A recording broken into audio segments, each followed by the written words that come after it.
Listen to this podcast now on the Red Apple Podcast Network. Why is the middle class shrinking? Why are people facing an affordability crisis while marginalized individuals called informals grow in numbers? Join me as I travel the world, speaking with people living in invisibility, the leaders working to solve it, and uncovering the hard truths shaping our economy and daily reality. Download all of Red Apple Media's podcasts right now through your favorite podcast platform. Excuse me! Taxi! This is the 77 WABC minicast. Iran, and your turn to sound off on Kristi Noem in a moment on this Friday edition. Dominic Carter here with you. The number is always to reach me right now. And folks, if I spoke to you yesterday, please give someone else a chance. 800-848-9222. So Juliana is listening live from Australia. Hello to you, young lady. And Lisa Bernard, I'm looking at my Twitter, at my ex. Lisa, I got a bone to pick with you. This is the tweet that Lisa Bernard just sent me.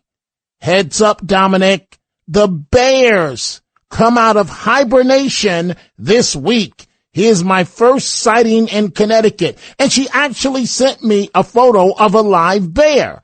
But you're okay for a few more days. They simply roam around, stretching after their long winter naps, scooping and taking a look at the location, snooping around, I should say.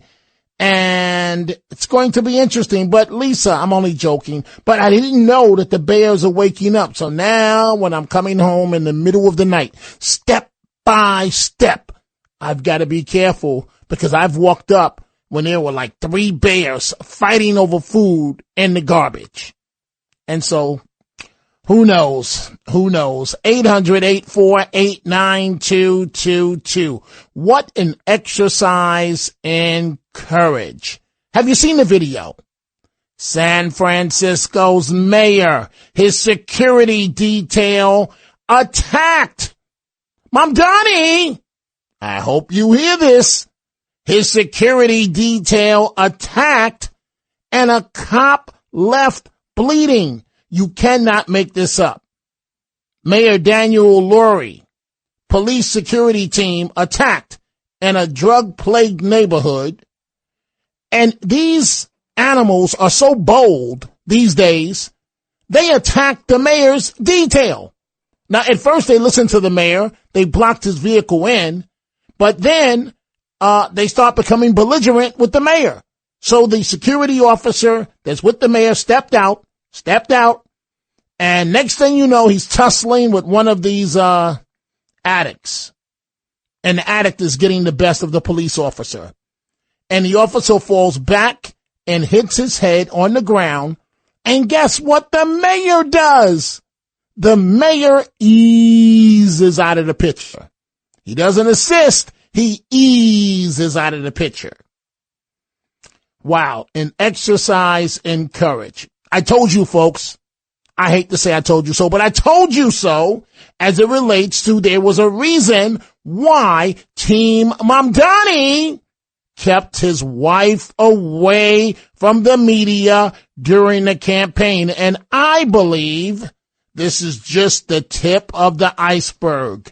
New York City's first lady, the first lady of the city, liked social media posts supporting the Palestinian quote-unquote resistance after October 7th, the attack.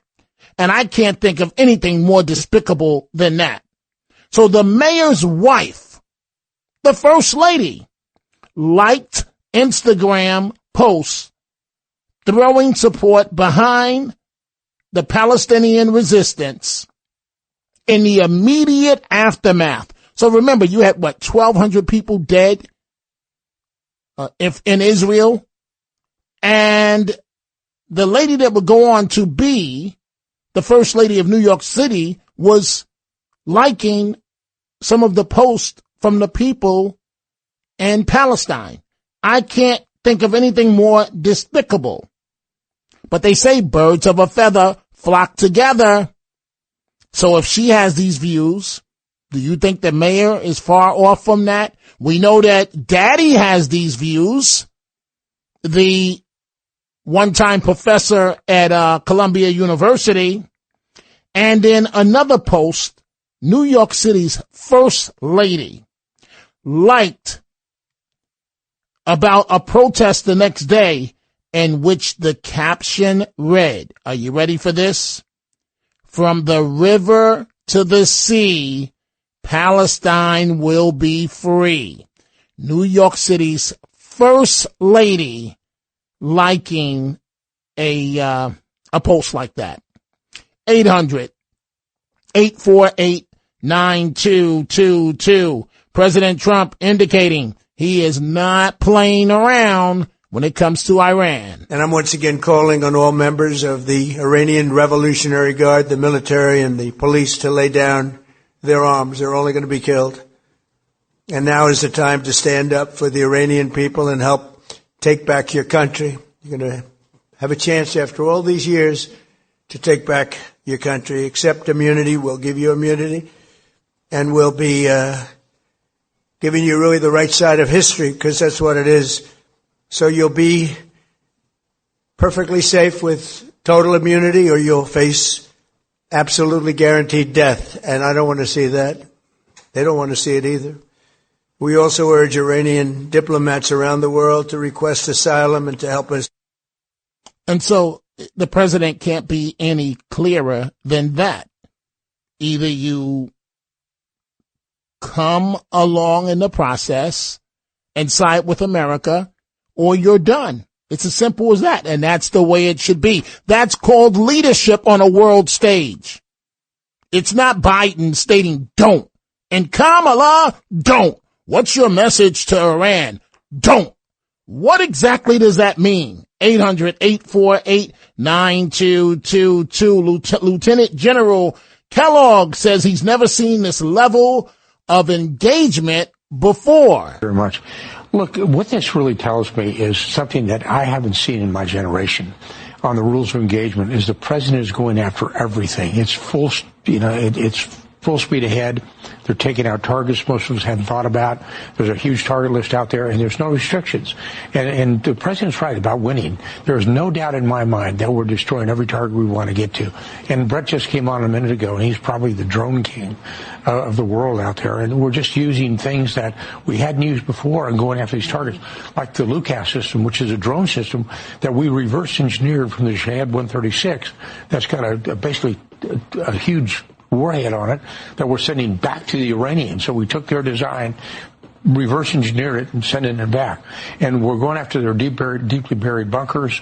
We're going after every target we can find that's out there. This is one of those that I advise the mullahs is you better go back to your mosque, because, there's a game in America called whack-a-mole. We're doing whack-a-mole right now. And it's sort of like everybody sticks their head up and says, I'm in charge. You're gone. You're history. And the Revolutionary Guards is gone too. Their military is gone. Their military, the economic piece is gone. It's just a massive win for the United States. You were talking. Absolutely. Rural Americans deserve access to the best of what our country has to offer, especially health care.